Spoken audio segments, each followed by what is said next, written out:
We have a backyard, we have a front yard, we have a balcony, we live in an apartment. How can we take care of our families?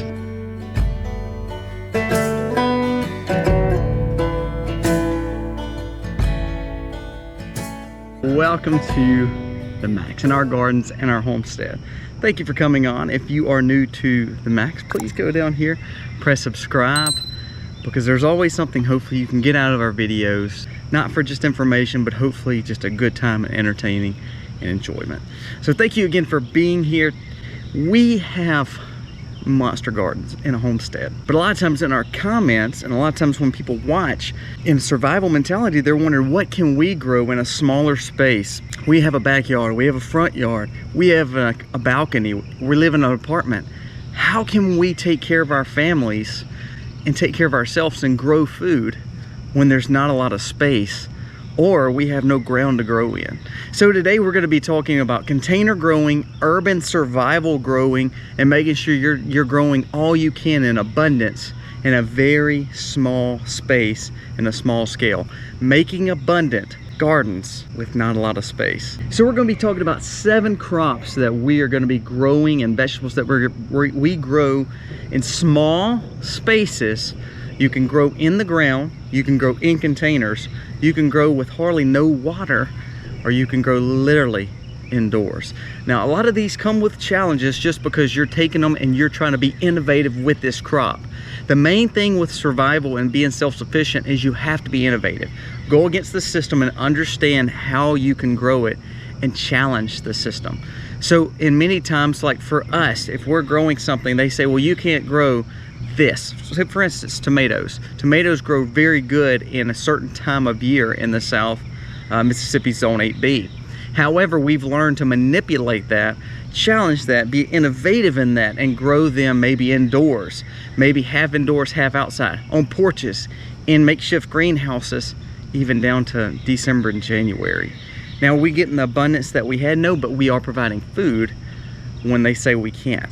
So today's video is going to be on abundant growing and making sure that we can take care of our families even when we live in very small spaces, and what can we grow in those small spaces that can give us food that we need to take care of our family. There's really 3 main elements to growing food or growing vegetables that you need. A 4th we'll talk about too, but the main 3 is air, light, and water. So basically we add soil to that mix too. And don't get me wrong, there's micronutrients, there's potassium, there's amendments, there's calcium, there's all this kind of stuff that you can talk about. And we have videos talking about amendments and understanding how you can use household items to amend your beds. So you can still do it in a very cost-effective way. We'll link that video below. But let's talk about those few things. You don't necessarily have to go in-ground garden. You can put it in a pot. Just make sure it has good access to light, to natural light if you can, to good quality soil or a bag of soil that you can provide, making sure it has water if it's through you watering it or in some kind of water catchment system outside, or if you're collecting rainwater or you're just literally getting tap water and pouring on it, and also making sure that it has air. For instance, in our greenhouse, we have fans running all the time to make sure that air is passing across it. So if it's outside and in natural light, natural air, natural water, you may not need anything. But if you're on an apartment balcony, you're indoors, those things are gonna need your help to take care of it. Now, let's talk about that a little bit. If you're indoors, you're in a survival situation, water is scarce. You learn to catch your water. You need to make sure that you're catching it, even if it's not consumption for us. So say we're catching water off our roof. Say we're catching water in rain buckets. Say we are catching what we call gray water, which is the water that we're washing our hands with, and it's not got a lot of soaps or things like that in it. All those things can be utilized in your plants without having to make sure it's not good for water consumption for us, but it also can benefit your plants, and then of course your plants benefit you. So when we think, well, we got to have good quality water going into our plants can take a lot different water than we can take. So make sure you are collecting water in some form or fashion to make sure you're taking care of your plants. If you are able to grow on a balcony, this kind of takes away from that, or you're growing in an apartment or growing in a backyard, air is going to naturally pass by your vegetation. But if you're indoors growing, you need to make sure you have a little fan, just enough to push airflow across your plant. Thirdly is light, making sure that you have light coming to your plants. Now again, put in a windowsill. You need to make sure that you're growing as much as you can close to light. So we try to put it in windowsills. We try to put it where sun can naturally hit it. Say you're not able to do that. You can buy grow lights, but make sure you're buying grow lights that are truly quality grow lights. You can pick them up on Amazon, usually for a pretty good price, depending on the size that you're wanting. Invest in some of those things, because then it allows you to know that you're not dependent on going to the store to buy foods. Now let's talk about the foods that we're going to be growing. We're going to talk about 7 crops that you need to be growing, that you can grow in the smallest container all the way up to putting it in the backyard or putting it in the ground and growing. These are going to be nutrient rich, also something that doesn't have major root systems, and also that you can grow in a very, very small space. So number 1 is going to be microgreens or sprouts. Microgreens and sprouts, and we're going to go into the greenhouse because we're going to talk about some of these here. We have a video on that. It's a very old video, but you can grow microgreens and sprouts, which are going to be things like wheatgrass, alfalfa grass, tiny leafy greens, radishes, any of those things. A lot of times people grow microgreens as a staple to add and supplement to our diets because it's very nutrient rich. Now what we grow our microgreens in is literally trays. Microgreens can grow in just about any climate, especially indoors. We grow ours in pans just like this. You can buy seed starting soil from Walmart, from a grocery, put it up. We always buy off season if we're gonna buy. If not, we just literally put some good quality compost in a wheelbarrow, put it on the porch. If you're, again, growing in apartment buildings and not able to get fresh soil all the time, maybe pick up a few extra bags, put them in a closet, or put them in a 5-gallon bucket and just put the top on it. And using worms, compost, making sure you're doing all that you can to grow good quality soil. But pretty much we grow in 2 pans like this. The first pan is going to be whole, nothing on it at all. The second pan, we're going to drill little tiny holes all the way through it, and we're going to put the microgreens and a little topsoil in the bottom, and you're going to lightly water. The good thing about it, and we have a video on it, I'm not trying to get description on making sure you know how to grow microgreens, but microgreens can grow literally within 5 to 10 days, and you can have a crop of microgreens. They're nutrient dense. Survival mentality is not like you're trying to eat for taste. Now I enjoy the taste of all the microgreens that we grow. They're heavy on your palate, let me say it like that. Some might be spicy, some might be very, very, very leafy tasting. But again, you're growing for nutrients, you're growing for survival, and you want to make sure you're taking care of your family with very, very cost-effective ways, and you can do this even in an apartment building. Second would be tomatoes. We have tomatoes growing in pots. Now we grow tomatoes in ground, and we grow them in raised beds, and now we grow them in gardens in containers. The reason I want to bring this up is, you see, this is tons of tomatoes that we grow. It's grown indoors. All it needs is light and water, guys, and making sure you're getting good quality soil. These are grown in food grade buckets or grow bags. Look at the space saving measures. You're vertical growing, and that's one thing I want to bring up to you is, if you're growing indoors, you're growing on a balcony, you're growing on small scale farming, you need to learn to grow not only out but up, taking care of your family with tomatoes. Now tomatoes, you don't have to grow the big monster sandwich style tomatoes like Celebrities or Mary Ann's or Big Boys or Better Boys. You can grow cherry tomatoes, you can grow variety of tomatoes, grape seed tomatoes, you can grow heirloom tomatoes that are smaller in size. So you may not want to grow, you know, hand-sized tomatoes. You may want to grow smaller cherry tomatoes. The whole point of growing tomatoes is they're nutrient rich. You can use them, you can dry them, you can dehydrate them, you can put them up, or you can eat them raw. Another way of surviving any situation that we're going through in a crisis is you learn to grow things that you can eat raw live, but that you can preserve and put up really with no electricity. You can dehydrate anything we're talking about. You can powder and dehydrate any of the microgreens we talked about, which we do. We have a lot of kales and a lot of other things that are just powdered. They're raw. We can eat them just like they are, or keep on growing them, or making sure we're growing them in a very small space, or vertical growing. That's a pretty plum. Plum tree is putting out. The thing about growing food, guys, is sometimes we realize some things are going to grow better than others. Last year, our plum tree was loaded. The last 2 years, actually. We have plum jelly from a year or two ago, and we eat them just off the ground. However, this year it's not doing as well. We've seen a lot more pests bother it. But redundant growing, understanding that we want to grow more, that's why we're showing you 7 ways to grow and 7 things to grow in your home. Some things may not thrive. This year, our berries are doing great. Our plum tree's not doing as great.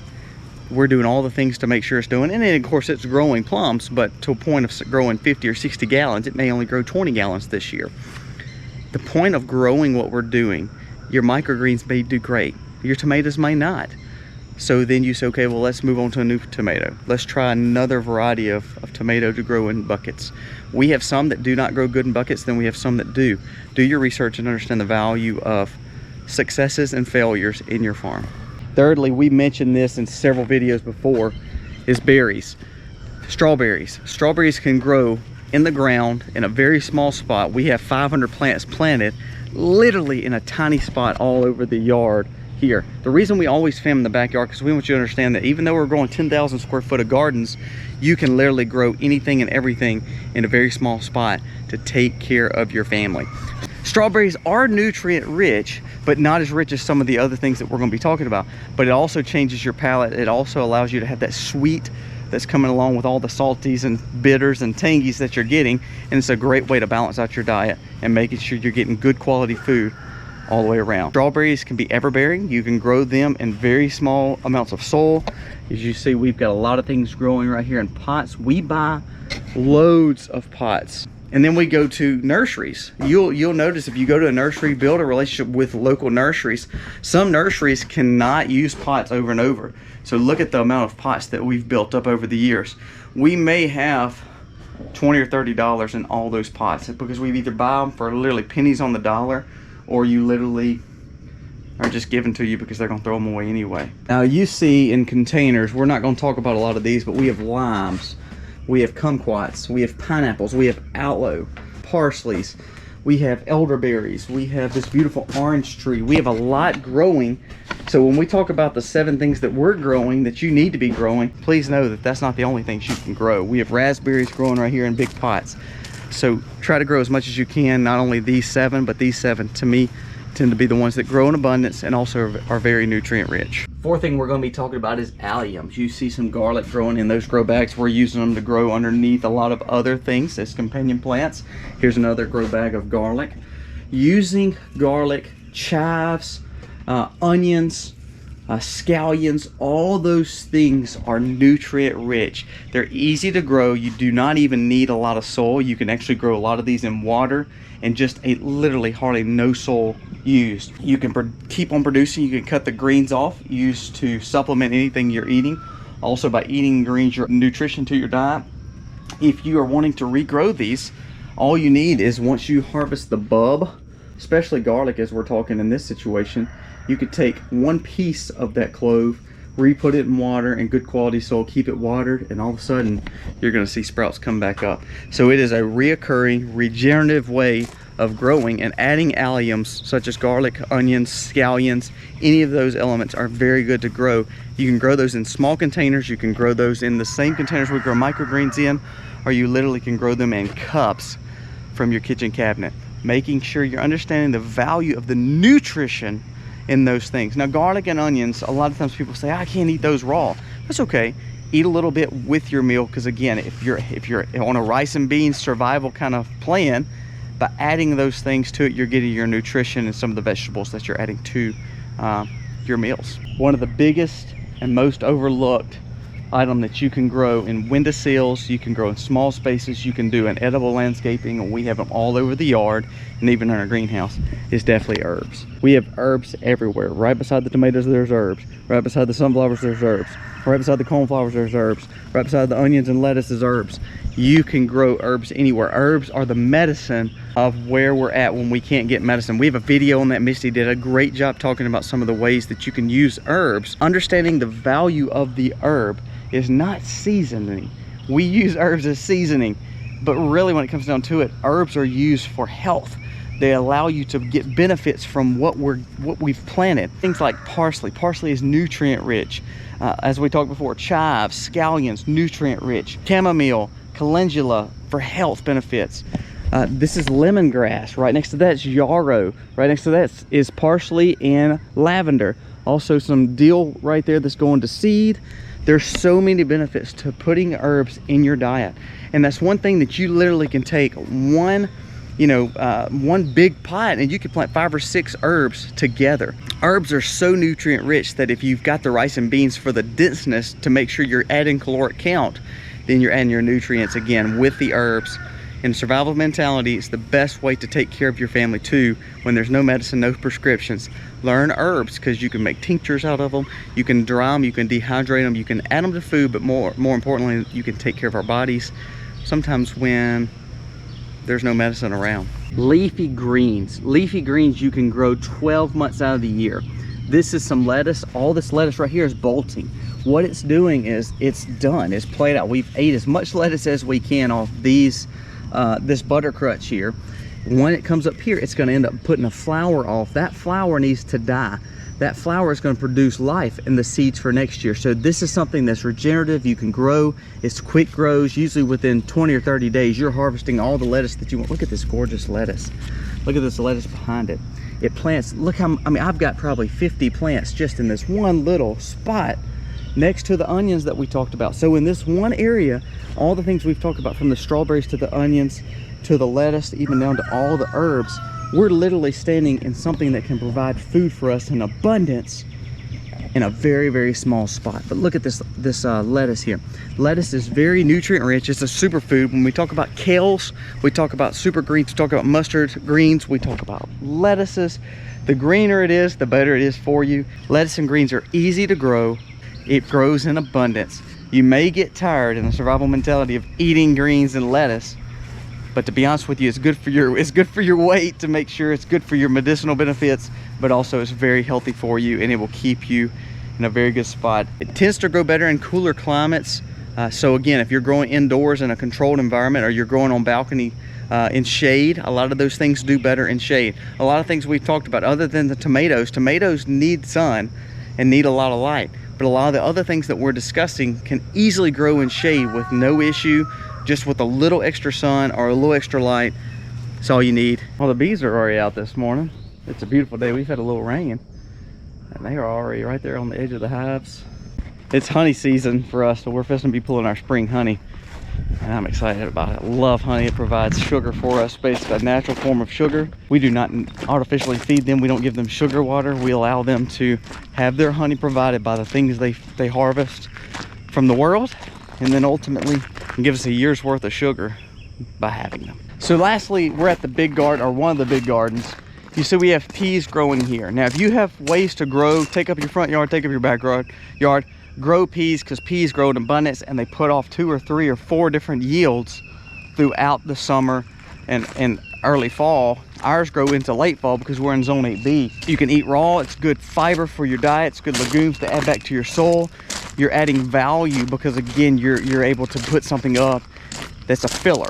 That's a good filler. Beans and peas are good filler, but also nutrient rich, especially when we talk about the peas. Now, the reason I bring that up though is this. Again, talking about growing in small spaces, you may not have a monster spot to grow bush variety of beans and peas. Our snow peas and English peas are definitely playing out. It's summer here, so a lot of this is playing out. We've just picked the last harvest last week. But what these will now do is, this is vertical growing at its best. So we'll grow, you can grow tomatoes on that, just like we talked about. You can grow peas, beans, all those things will grow on. You can grow cucumbers. You can even grow forms of squash, pumpkins, and watermelons. All those things are vining. You can grow a lot of things vertically. So that's really the last point I want to bring up, is when we talk about growing, long as you again have light, air, and water, and a little bit of soil, you can grow, instead of outwards, grow upwards. There's a lot of things that you can trellis. Say you have a back porch and you can grow something up the side. Learn ways to keep on growing. The benefits of what we're talking about is, when we talk about peas or tomatoes, they may be more seasonal, or they may do so much of an abundance that you may not grow them all year round. Herbs, alliums, sprouts, strawberries, all those things can grow year round. So you're providing good quality food in a very small space to take care of your family, and you're eating those live, fresh things all the time. We ask you to prep. We ask you to build out your bulk buy. We do ask you to buy rice and beans, but a lot of these things that go along with those rice and beans are these things here, to make sure you're taking care of your family and you're giving them good health benefits with not having to have a lot of places to grow. No matter if you believe the Great Reset is coming, or the food shortage is here, or the government's against us, even if you don't believe all that, say you think I'm nuts and crazy and it's all conspiracy, I don't think that's true, but say it is true, that's okay. It's good to learn to grow. It's good to learn to navigate through this crazy world we live in, and to be able to provide a self-sufficiency thought, and also a good feeling to know it's therapy. Gardening's therapy. When we can grow things and then harvest them and eat those, even if it's simple as sprouts growing in 4 or 5 days, lettuce growing in 30 to 40 days, or growing peas and tomatoes over 3 months. Growing things is good for our health, no matter if we're eating them or the therapy on it. So you can grow a lot of food in a small container garden and small scale abundant urban farming or urban gardening, and it will give you a survival rate second to none. And it's a game changer for you and your family, making sure you're taking care of them, because when we can take care of ourselves, we're not dependent on someone else. We're not willing to sacrifice our values, our views, and our family just in the name of we have to eat. Provide for your family, take care of your family, be sustainable. God bless. Happy homesteading, y'all.